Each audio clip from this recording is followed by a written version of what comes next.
Praise God, purihin po ang Panginoon. Good morning, good noon, good afternoon, good evening. Nasan man po kayong panig ng mundo ngayon, gusto ko po kayong batiin ng isang mapagpalang araw po ng linggo.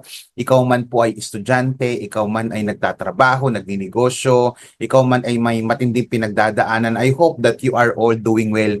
Ano man po yung ating po mga challenges ngayon sa buhay, kagaya po ng lagi kong sinasabi, gusto ko po sabihin sa inyo na hamak, no? Hamak na mas marami pa rin po tayong mga bagay na dapat pong ipagpasalamat sa ating pong Panginoon. And today, syempre new month, it means new series. Ngayong pong buwan ng April, dadako po tayo sa ating pong first installment ng ating pong brand new series for this month, April, entitled What Would Jesus Do? Pwede bang i-type natin sa comment section yung WWJD? Or in short yan for pag pinaiklik mo yung salitang what would Jesus do? Come on, i-type mo nga WWJD.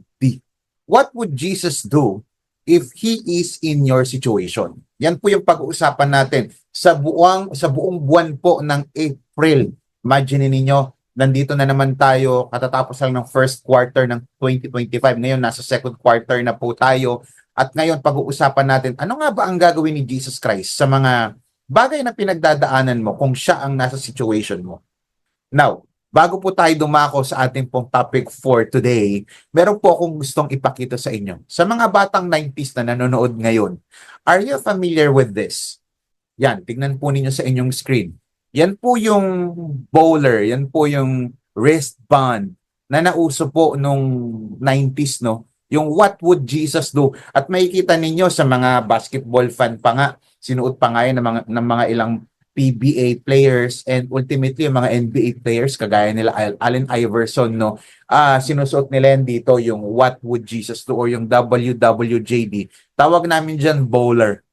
Ayan, yung what would Jesus do bracelet na yan ay yung may phenomena niyan, talagang maraming bumili niyan yung mga athletes. Yung iba nga kahit hindi nila alam ang ibig sabihin. Nag-umpisa po yan noong 90s, particularly noong 1992.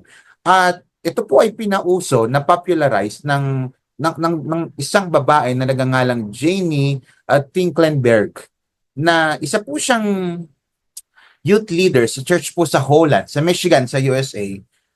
Siya po yung nag-design ng first WWJD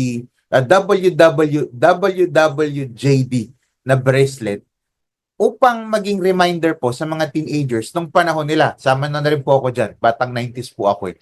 Bilang paraan po para alalahanin ang turo ni Jesus Christ at tignan si Jesus Christ bilang halimbawa kung sakaling dadaan si Jesus Christ sa ganitong klaseng temptation o trials, what would Jesus do?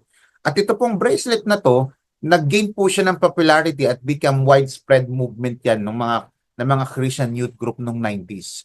Pero, yan, trivia, alam nyo ba na 100 years before mauso itong WWJD, sabi ko nga, it became popular noong 1992. Mga 90s yan. Pero alam nyo ba, 100 years bago siya sumikat, ay itong WWJD na ito ay tinanong na po yan ng isang writer na nagngangalang Charles Sheldon. Tinatanong niya po yan sa kanyang sarili, kaya naman po nakagawa siya ng isang novel o ng isang libro na na-publish po noong 1896. At ang title po ng libro, makikita niyo po dyan, In His Steps. What would Jesus do? Ayan, itong libro pong ito noong 1896 ay nakapagbenta po ng over 50 million copies. Yes, you heard it right, 50 million copies. Si Charles Monroe Sheldon, siya po yung author nito, inumpisahan niya po yung kanyang novel sa isang storya na kung saan isang minister po, isang pastor sa loob ng isang simbahan na lagi niyang china-challenge yung kanyang congregation sa tuwing linggo ng umaga sa kanyang preaching. At ang main character pong ito ay si Dr. Henry Maxwell. Bigyan ko lang kayo ng storya patungkol dun sa first part nitong novel niya ito o itong novel ni Charles Monroe Sheldon, nung writer. Yung main character po ng kanyang isinulat ay si Dr. Henry Maxwell. Siya po isang pastor ng simbahan na ito at lagi niyang china-challenge yung kanyang congregation na huwag kayong gagawa sa loob ng isang buong taon. Huwag kayong gagawa ng mga bagay, mabigat man o magaan, simple man o matindi, Huwag kayong gagawa, magdidesisyon na hindi nyo muna tinatanong yung itong tanong na ito. What would Jesus do if he were in my place? Sabi niya diyan, sabi nung main character na sinulat ni Charles Monroe, main character si Dr. Maxwell, Dr. Henry Maxwell. Sabi niya, gawin niyo ito sa loob ng isang taon at makakakita kayo ng maraming pagbabago sa buhay ninyo. Bago kayo gagawa ng mabibigat na desisyon, tanungin muna ang sarili ninyo. Tanungin niyo muna ang inyong mga sarili. Ano ang gagawin ni Jesus Christ kung siya ang nasa posisyon ko? At itong book na po ito ay nakatulong sa maraming Christian noong panahon nila para tanungin muna sa kanilang mga sarili, what would Jesus do? Bago sila gumawa ng mabibigat na desisyon. Now let's get started. Sabi sa markmedical.com na may isang article, sabi niya, you think that a disease or illness are the reasons for your tired body or prolonged aches? Sabi niya, but have you ever thought that thinking negatively could be the reason? Kala natin kung minsan, yung mga pinagdadaanan nating sakit, kung saan-saan lang yan nanggagaling.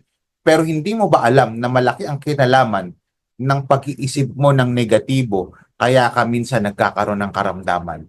Bigyan ko pa kay example. According to Dr. Karen Lawson of Minnesota University, sabi niya, poorly managed negative emotions are not good for your health. Pag hindi mo daw na-manage yung negative emotion, hindi daw po ito nakakatulong sa iyong kalusugan. Negative attitudes and feelings can create long-lasting stress. Yung negatibong attitude daw natin tsaka mga nararamdaman, lumilikha daw po ito ng napakahabang stress, which can upset the body's hormone balance. Depletes the brain chemicals required for happiness. Kaya minsan di tayo nagiging masaya kasi ang dami natin mga negative feelings and attitudes. Mas ine-entertain natin siya. Kaya nagkukos ito ng matinding stress sa atin at kung minsan nagkakasakit tayo. At minsan bumababa po yung ating immune system. Yung long-lasting stress, sabi niya, can actually decrease our lifespan. Umiikli daw po yung ating buhay dito sa lupa simply because we are stressed. Science has now identified, alam nyo ba na in-identify ng science na ang stress daw po, nakakaikli daw po ito ng ating buhay. Kaya minsan ang bilis nating tumanda kasi masyado po tayong stress. Remember, negativity can only affect you if you are on the same frequency. Nakaka-apekto daw yung negativity kapag ka negative ka rin. Negative ka mag-isip, negative lagi ang iyong emotion. Now, ang tanong natin dito, paano ko ba i-manage yung negativity sa positibong kaparaanan? Now, join me po sa Mark chapter 5, verses 21 hanggang 43. Babasahin ko po yung ilang part and then later on, as we go along the way sa preaching, isa-isahin natin yan and then later on, i-conclude po natin yan. Samahan niyo po ako. Pwede pong i-type natin sa comment section kung excited ka sa ating first topic. Sabihin mo, I am excited. Come on, I am excited. Verse 21. Simulan po natin sa verse 21. Ito po ay patungkol sa storya, by the way. Patungkol po ito sa storya ni Jesus Christ na meron siyang na-encounter na isang batang mamamatay na at mamaya sa storya makikita nyo, meron din babae na bleeding for 12 years. Pero hindi natin pufukusan yon. Ang pufukusan natin yung dying daughter ni Jairus. Na, tignan nyo ha. Sabi ng verse 21, Jesus went back to the other side of the lake in the boat. There, a large crowd of people gathered around him on the shore. A leader of the synagogue came. His name was Jairus. Tignan nyo ha, story ito. Si Jesus Christ, may na-encounter, ang pangalan, leader ng synagogue, ang pangalan ay si Jairus. He saw Jesus and bowed down before him. Verse 23. He begged Jesus again and again. Paulit-ulit siyang nagmakaawa kay Jesus. Sabi niya, my little daughter is dying. Ang aking anak ay mamamatay. Please, come and lay your hands on her. Then she will be healed and will live. Sabi po ng verse 24, so Jesus went with Jairus. Sumama naman si Jesus. Many people followed Jesus. They were pushing very close around him. Talagang siksikan sila. Tapos biglang may pumasok sa eksena at kumuha ng atensyon at oras ni Jesus. Tingnan niyo sa verse 25. There among the people was a woman who had been bleeding for the past 12 years. Ito yung sabi ko kanina. Now, hindi muna natin ito bibigyan ng tuon ngayon, no? Itong storyang ito, yung babaeng duguan for 12 years. Hindi muna natin siya pag-uusapan. Itutuloy natin yung kwento nung 12 years old na bata na nag-aagaw buhay. Nung pinuntahan ni Jesus Christ, yung bata, no? Puntahan niya to.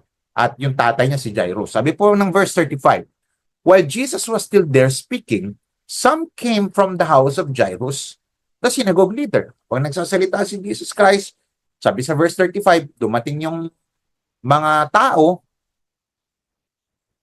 doon sa kanyang tahanan, sabi, your daughter is dead. Patay na po ang inyong anak.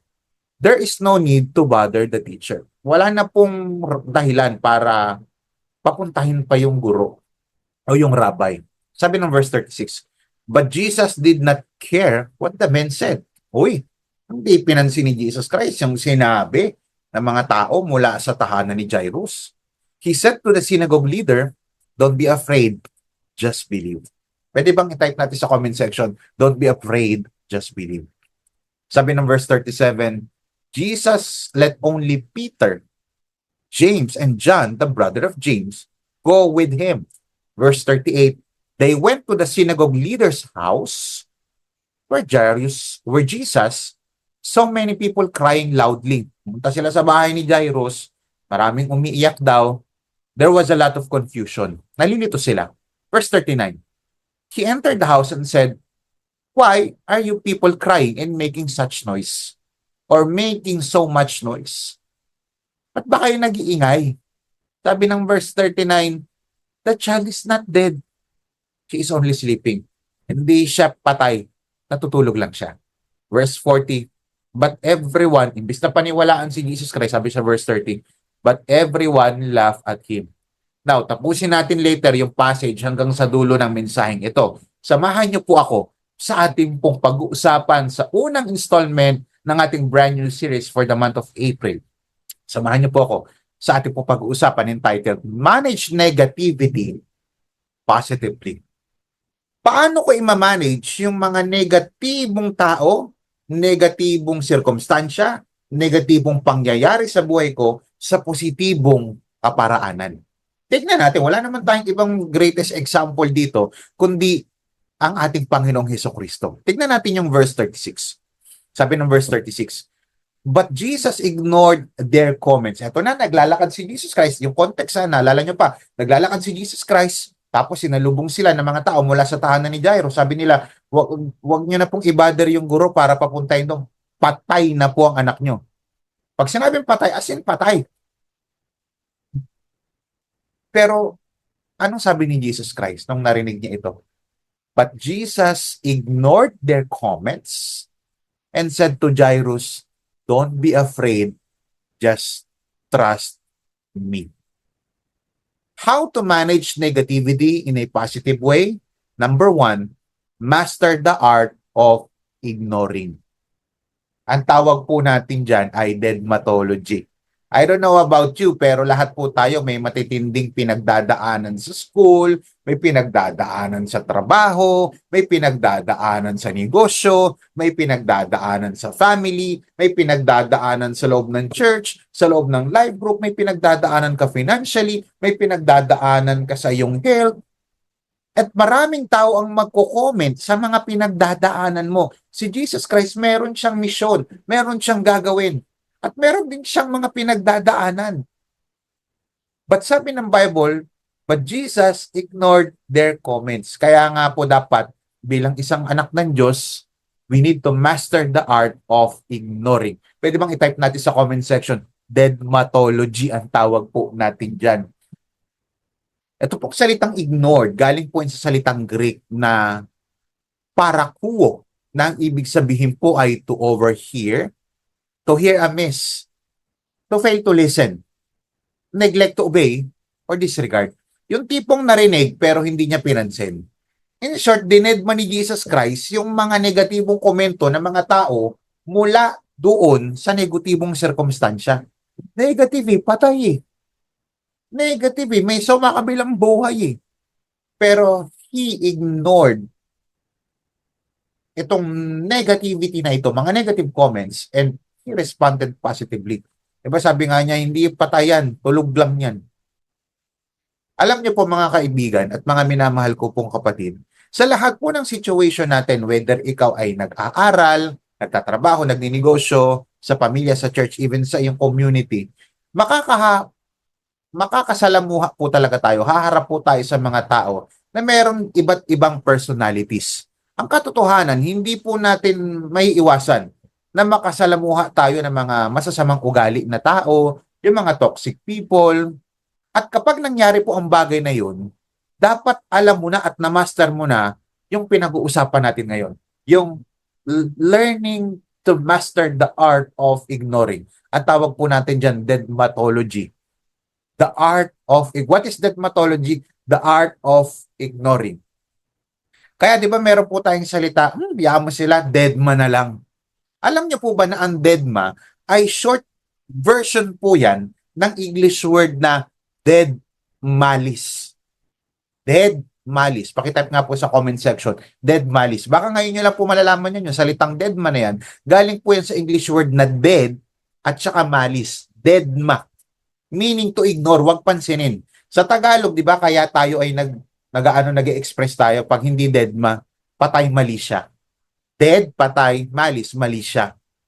Sometimes, simpleng pag-i-ignore lang sa mga negative comments ang dapat gawin natin para alam mo yun, para makagawa tayo ng mga mas mahahalagang bagay. Sa storyang ito pong The Art of Ignoring ay hindi nangangahulugan na yung magbubulag-bulagan ka. Hindi ibig sabihin niya na magbubulag-bulagan ka sa sirkumstansya na yung pinagdadaanan sa health, sa sirkumstansya na yung pinagdadaanan sa pamilya, sa yung pag-aaral, sa negosyo, sa problema sa inyong relationship, sa inyong mag-asawa. Hindi ibig sabihin na, hindi, dead mo na lang, na wala kang gagawin. May gagawin ka. Hindi sinasabing papabayaan mo na yung responsibilidad mo bilang tatay, bilang anak ng Diyos, bilang negosyante, bilang trabahador. Ang ibig sabihin lang yan, pinapractice mo yung art of selective attention. Come on, itype mo sa comment section. Selective attention. Ibig sabihin lang po yan, dapat marunong ka mag-practice nung the power of selective attention. Hindi lahat bibigyan mo ng atensyon. Hindi lahat didibdibin mo.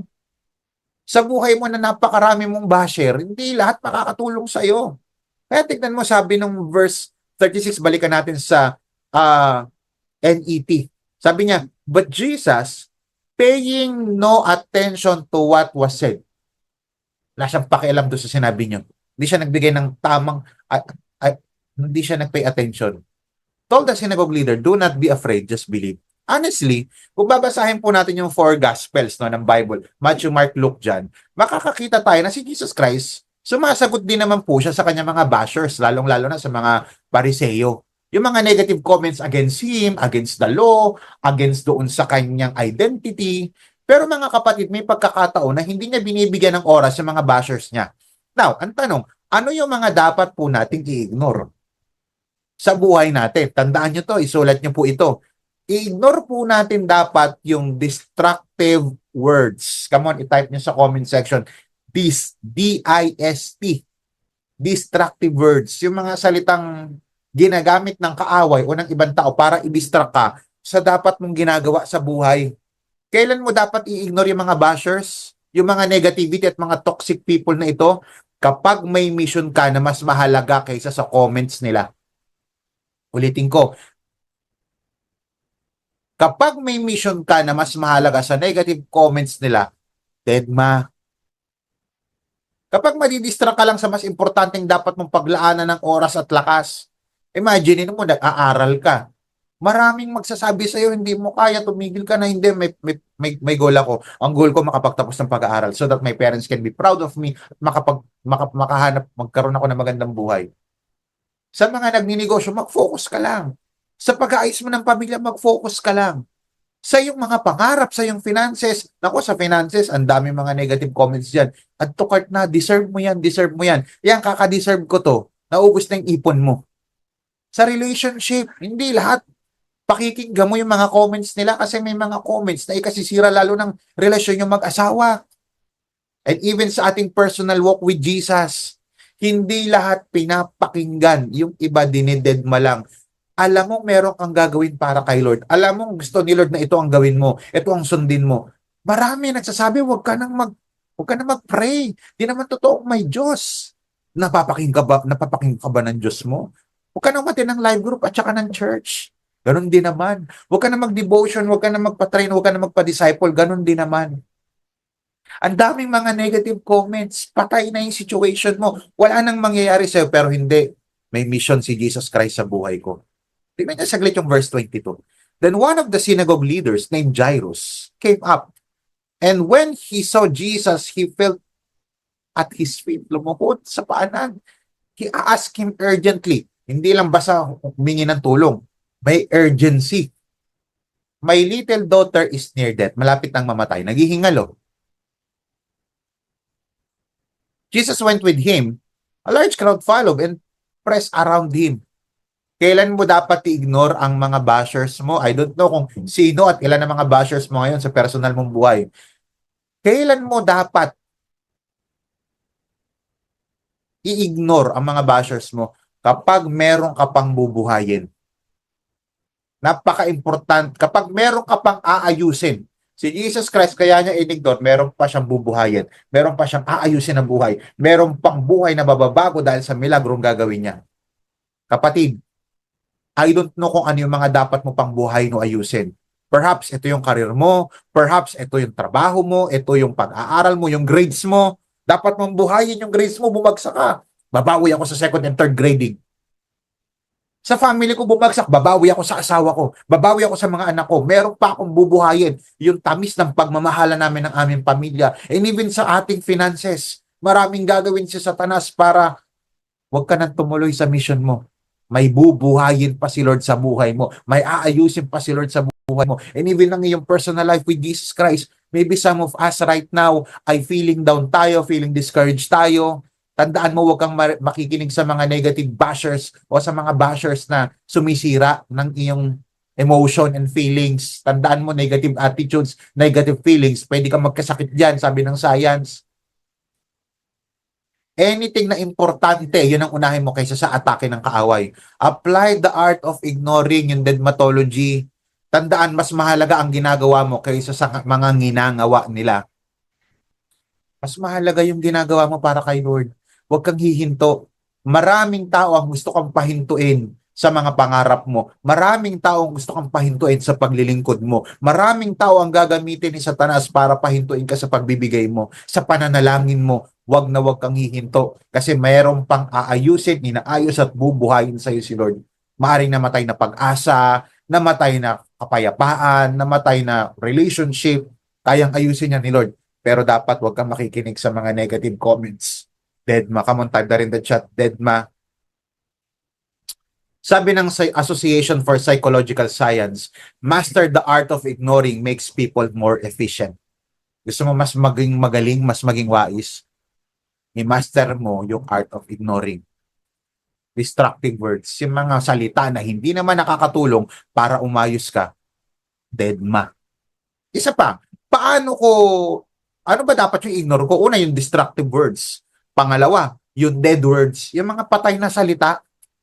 Yung mga salitang wala namang kabuhay-buhay. Yan ang ibig ko sabihin. Verse 35, while Jesus was still speaking, some men came from the house of Jairus, the synagogue leader. They said, your daughter is dead. Patay na po ang inyong anak.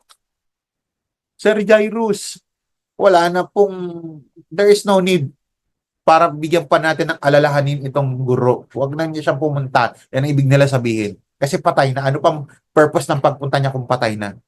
Sabi ng verse 36, but Jesus did not care what men said. Patay yung bata, patay ang mga salita ninyo. Sabi niya sa kay Jairus, don't be afraid, just believe. Ito yung mga walang kabuhay-buhay na salita.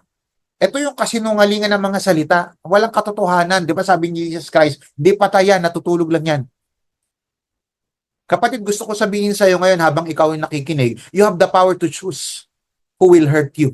Meron kang kapangyarihan kung sino ang pipili mo, kung sino ang pwede makapanakit sa iyo. May kapangyarihan kang mamili. Yan ang ibig ko sabihin. May kapangyarihan kang mamili. Papapasukin mo ba yung taong to na nakasakit sa iyo o hindi na? So be cautious. Ang mga dead words na yan, kahit dead words yan, powerful yan. And whether you believe it or not, it can destroy you. Paano kaya kung narinig ni Jairus yun? Tapos una siyang nag-react. Sabi ni Jairus, ganun ba? Lord, huwag ka na pumunta. Lord, sorry to bother you. Lord, magmamadali ako, ayusin ko yung bangkay ng anak ko. Paano kung ganun? Example, paano kung ganun? Paano kung nagpadala siya sa negative feelings, emotions, and negative comments?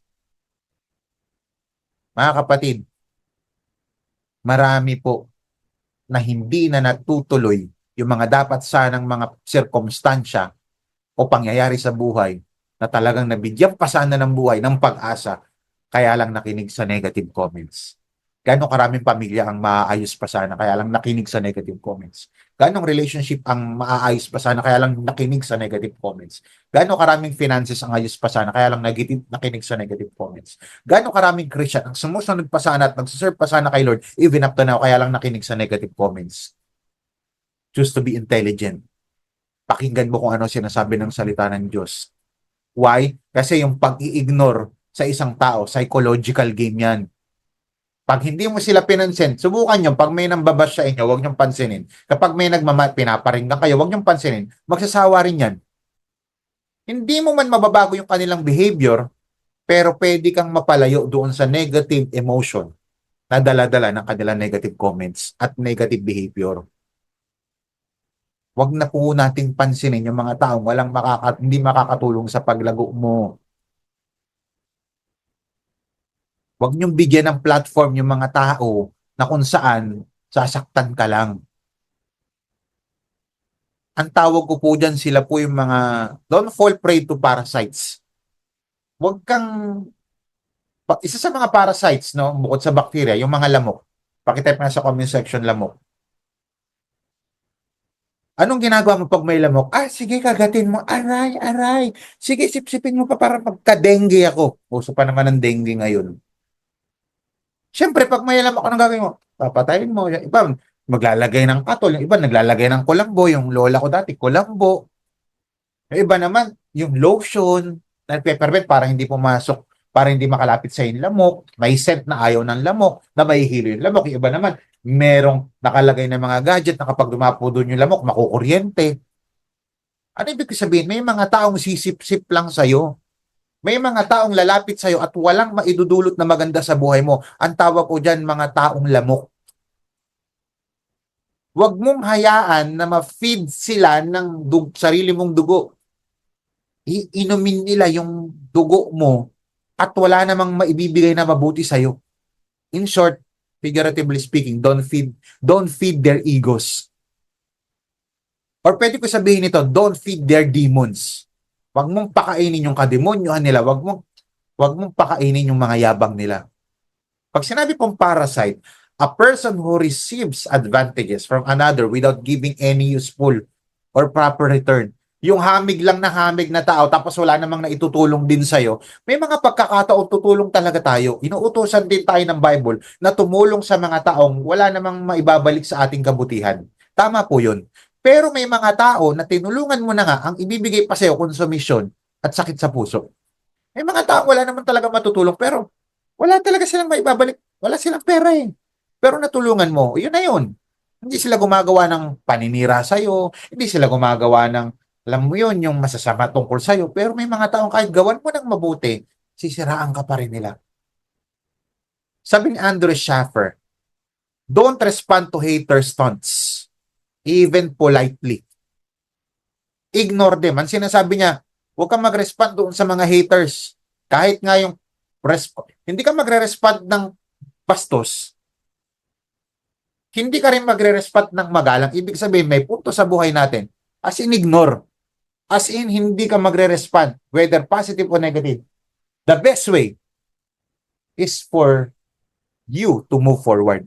Si Jesus Christ, hindi naman niya sinabi, wala kayong kwenta. Kung ano mga sinasabi ninyo, hindi naman siya nag-respond sa mga nagsalita. Hindi rin siya nagsabi, ganun ba? Thank you ha. As in, wala. Inignore lang niya. Ang kinausap nga niya si Jairus eh. Ba't ko kakausapin yan? Ang concern ko dito si Jairus. If nobody takes their bait, most will grow bored and move on. Mga pain yun. Kaya pag may mga nag-comment, may mga sumusulsul sa'yo, huwag mong pansinin. Ignore. Learn the art of ignoring. Dogmatology. Pag hindi makakatulong sa paglago mo, sa paglapit mo kay Diyos, kay Lord, ignore. Palakpakan po natin ang ating Panginoon. Are we learning? Sino po dito ang mga natututo? Purihin po ang Panginoon. Una, ano po yung ating pinag-uusapan? Ano po yung point number 1 natin? Napakaganda nito. How to manage negativity in a positive way. Si Jesus Christ, positibo ang kanyang pananaw kahit negative yung mga tao. May umiiyak, may nagsasabi ng negative. Una, master the art of ignoring. Pangalawa po, sabi po ng verse 36, but Jesus overhearing what was being spoken, said to the synagogue official. Inignore niya yung mga nagsasalita. Ang kinausap niya yung, hindi naman kayo concern ko si Jairus tsaka yung bubuhayin. Sabi ng Bible, do not be afraid, only believe. Pwede mo pakitype sa comment section kung kaya niyo po. Do not be afraid, only believe. Medyo mahaba pero please, gusto ko mabasa yan ng mga nakakapakinig at nakakanood sa atin ngayon. Do not be afraid, only believe. Bago po tayo dumako sa third point, let me just share with you in Psalms 24:1, the earth is the Lord's and everything in it, the world and all who live in it. Sabi dito that God owns everything, and reality we all have is from God. He gives according to His purposes and plans. So we will just give a portion of His. Tama ba? And also, paano ba tayo magbibigay? In Colossians 3:17, and whatever you do, whether in word or deed, do it all in the name of the Lord Jesus, giving thanks to God the Father through Him. So whatever we do, we will do it for the Lord. And for that, example is giving. We must be confident that what we're doing glorifies God and honors Him. And syempre, sabi din sa 1 Corinthians 16:1-2, now about the collection for God's people, do what I told the Galatian churches to do on the first day of every week. Each one of you should set aside a sum of money in keeping with your income and saving it up. Giving to the church and the ministry of the gospel is commanded by God. Diba? So, kinaman nun Lord para tayo ay magbigay para sa church. So, alam natin lahat ng yun, no? Paano ba tayo magbibigay? Magbibigay tayo ng mayroong pasasalamat, thoughtfulness, sacrifice, generosity, and joy. Sabi kasi sa 2 Corinthians 9:7, each of you should give what you have decided in your heart to give, not reluctantly or under compulsion, for God loves a cheerful giver. With all that in mind, let us give, doing it for the Lord primarily and syempre for the church. Come on, let's give.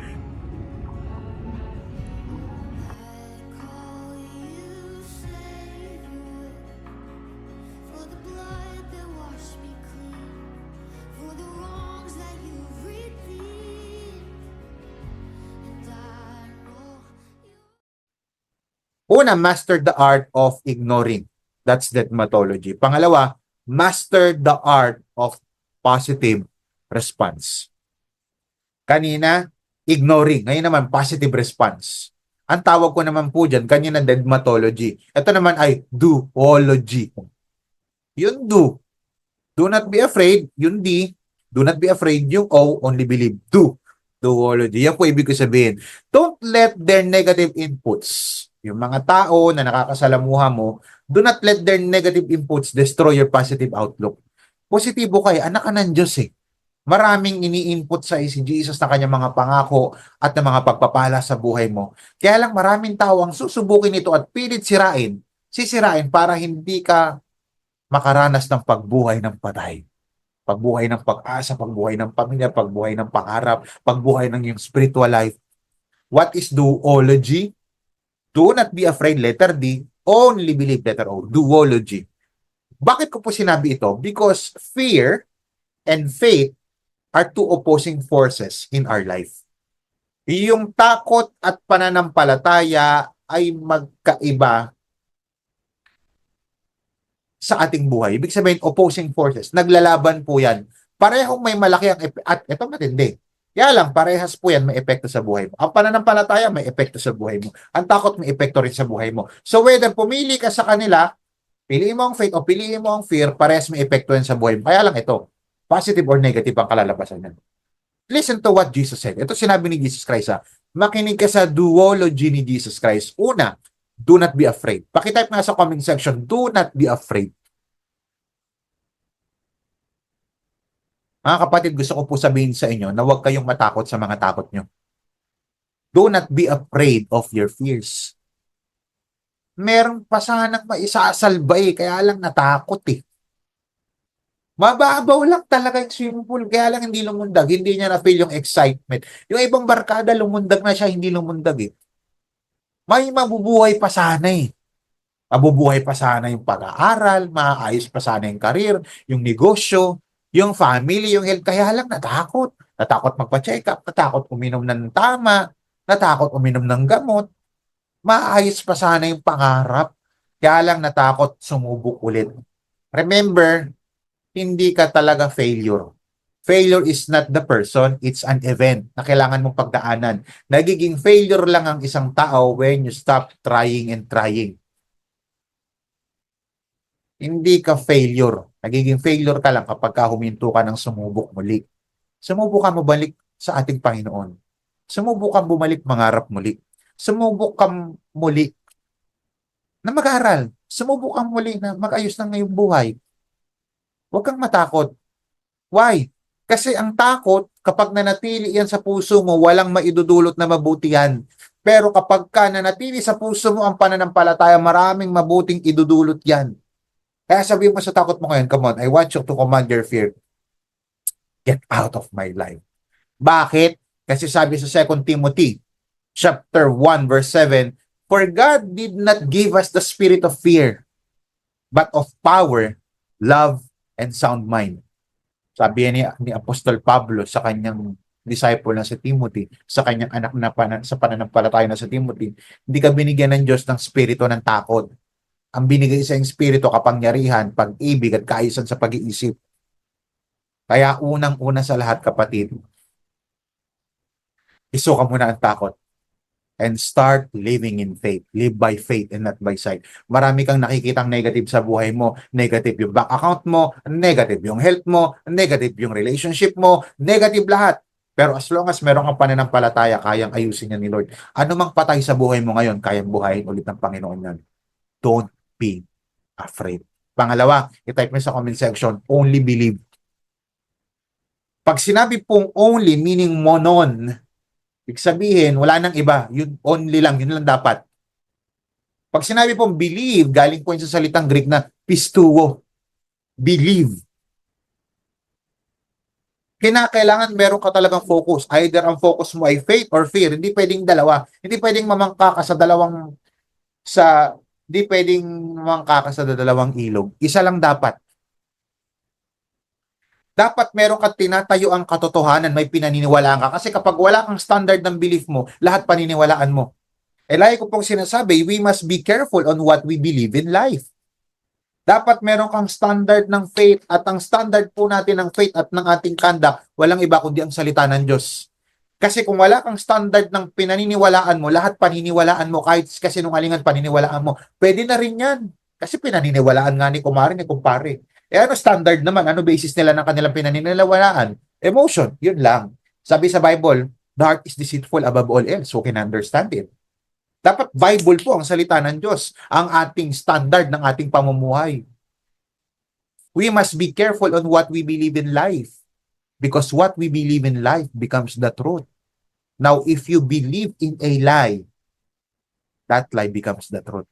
Sa Tagalog, dapat maging mapanuri po tayo sa ating mga pinaniniwalaan sa buhay sapagkat ang ating po mga pinaniniwalaan ang siyang nagiging katotohanan. Ngayon, kung ikaw ay naniwala sa isang mukhang totoo pero kasinungalingan, ang kasinungalingan ay magiging katotohanan para sa kapatid. Sa mga panahon na wala ka na talagang magawa, wala kang ibang dapat gawin kundi maniwala sa ating Panginoon. Sa tagpong ito, wala ka nang dapat paniwalaan kundi salita ng ating Panginoon. Hindi ko alam kung ano yung naghihingalo mong situation ngayon. Naghihingalo na yung grades mo, naghihingalo na yung career mo, naghihingalo na yung negosyo mo, naghihingalo na yung relationship mo sa family mo, naghihingalo na yung health mo, naghihingalo yung pangarap mo, naghihingalo yung finances mo, naghihingalo yung relationship mo sa asawa mo. Kapatid, ultimately, naghihingalo yung relationship mo kay Lord. Wala kang ibang dapat pagkatiwalaan at lapitan ngayon kundi yung ginawa ni Jairus. Lumuhod sa harapan ng Panginoong Jesus. Ano ang finifeed mo sa buhay mo? Kasi kung ano yung finifeed mo, Ano yung pinapakain mo, yun yung lumalakas sa'yo.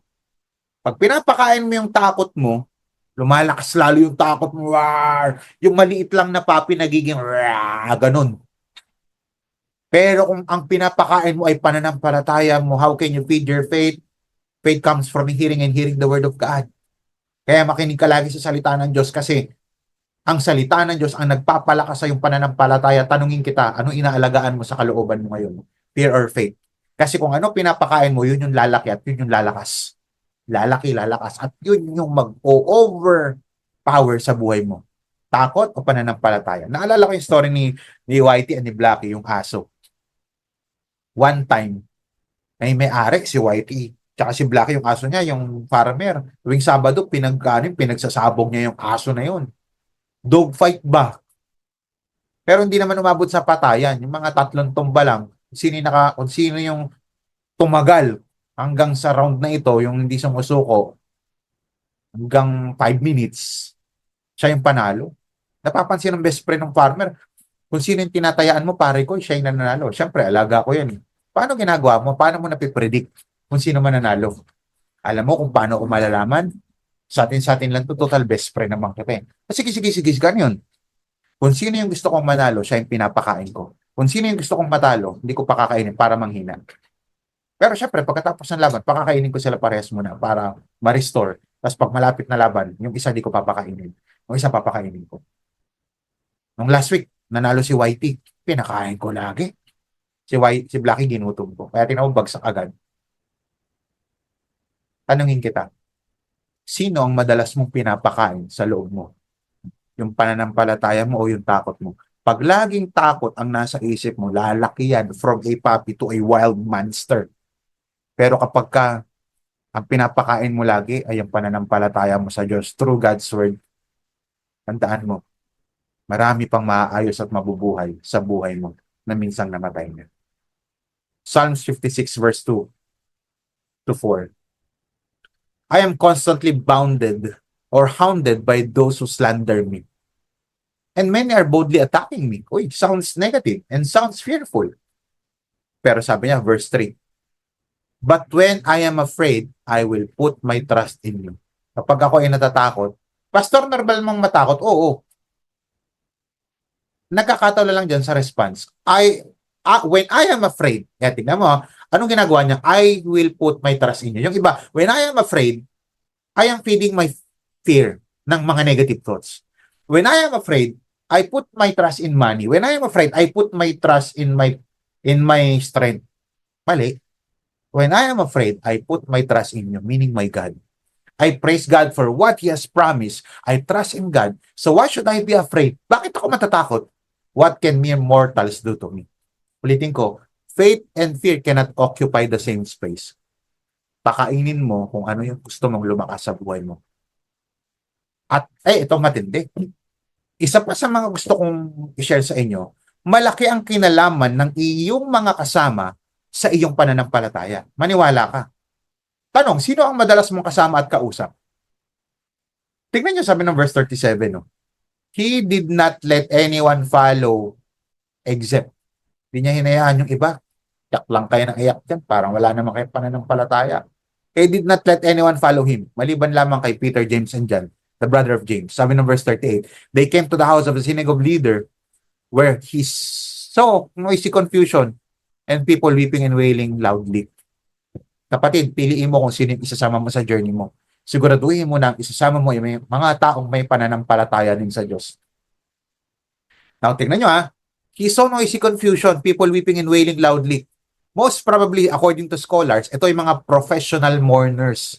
Ito yung mga crying ladies. Sa ibang mga tradition, meron po yan. Sa mga ilang cultural context, yung mga crying ladies, sila po yung mga professional na magmumorn, iiyak, na binabayaran po sila. Talagang iiyak sila sa mga burol, sa mga libing. Kasi ang paniniwala po ng ilan, nakakatulong ito sa spirito nung namatay para mag-travel ng mas madali afterlife. Yung po yung kanilang paniniwala. At bukod doon, ang mga mourners o yung mga crying ladies, sign din po yan ng wealth kasi kaya nila magbayad. The more na mas maraming umiiyak doon sa casket, doon sa patay, the more na nire-respeto ito, yung po yung paniniwala ng iba. Kaya, most probably itong mga mourners na ito, mga binayaran. Sabi ng verse 39, when he entered, he said to them, why are you distressed and weeping? Ba't ba kayo nag-iiyakan? Hindi, patay yan. Tulog. Sabi ng verse 40, and they began making fun of him. Imagine niyo, kaya ang sinama nga niya sa loob, sila Peter eh. Hindi niya sinama itong mga to eh. Imbis na managpalataya kayo, imbis na you put your faith in me, you are making fun of me. They began making fun of him. Natatawa sila.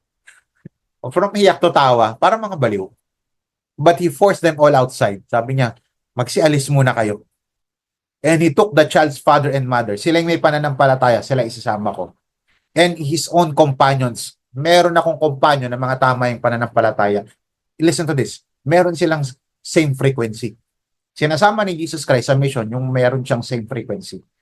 Kaya mahirap magsama sa mission kapag hindi mo kasi mission, vision, and passion.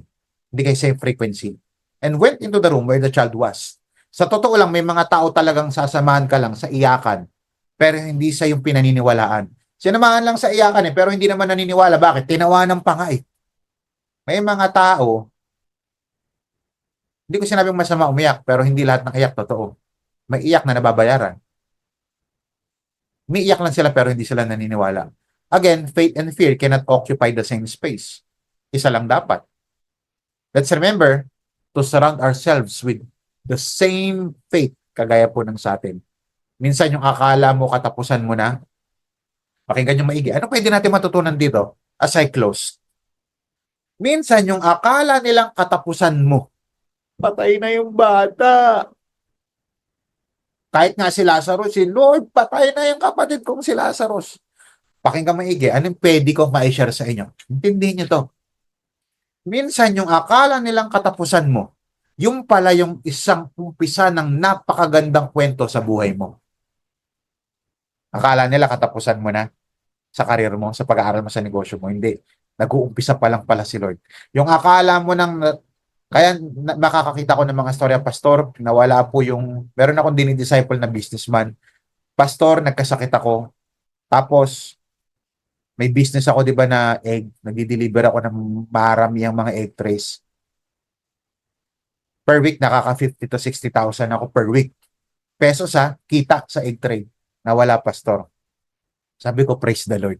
Sabi ko doon sa dinidisciple kong negosyante. Kasi yung akala mong katapusan mo na, umpisa pa lang yun ang magandang kwento sa buhay mo. Alam mo, God is faithful. Nagpatuloy pa rin siyang magbigay ng tapat. Sumasamba pa rin siya sa Panginoon. After ilang days, gumaling siya.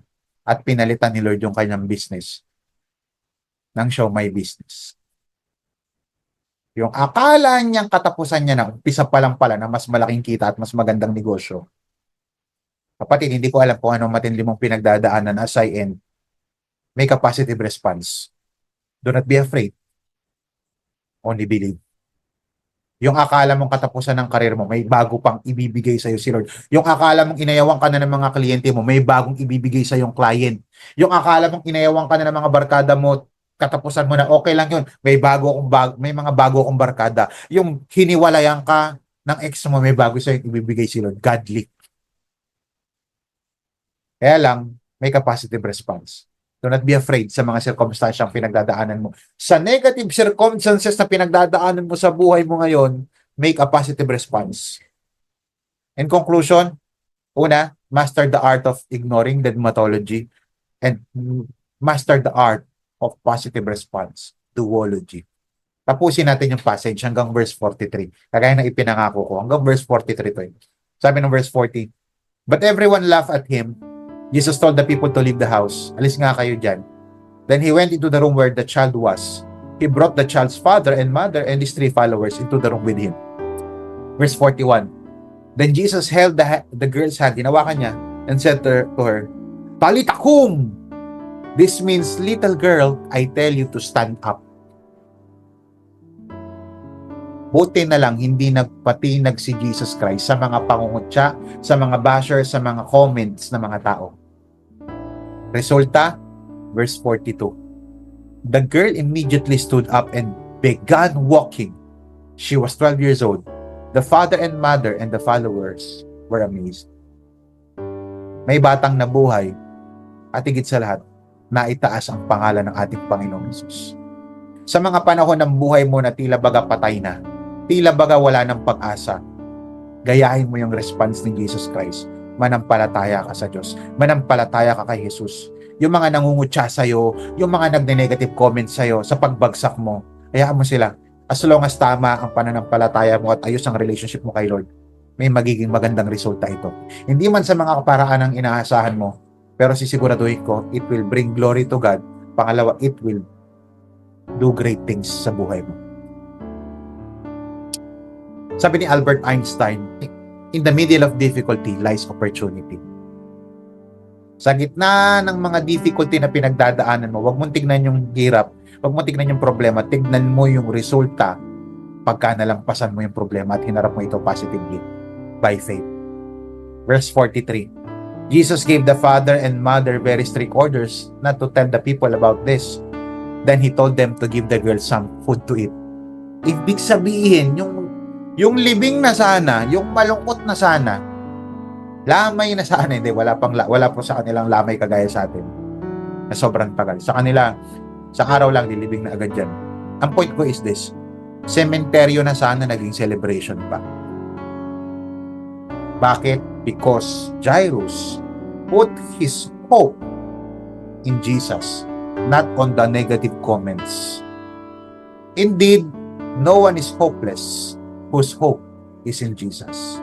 Kapatid, tatanungin kita, sino dito sa mga nakikinig sa akin ngayon, yung hinusgahan kang patay na, yung wala ng pag-asa, patay na pangarap, patay na ministry, patay na karir, patay na pamilya, patay na relationship, patay na finances, pero hindi pa talaga kapatid, natutulog lang yan.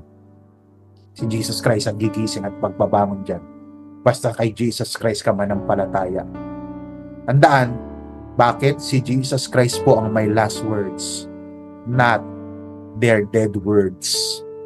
Jesus Christ has the last word, not the people's dead and destructive words. Manalangin po tayo.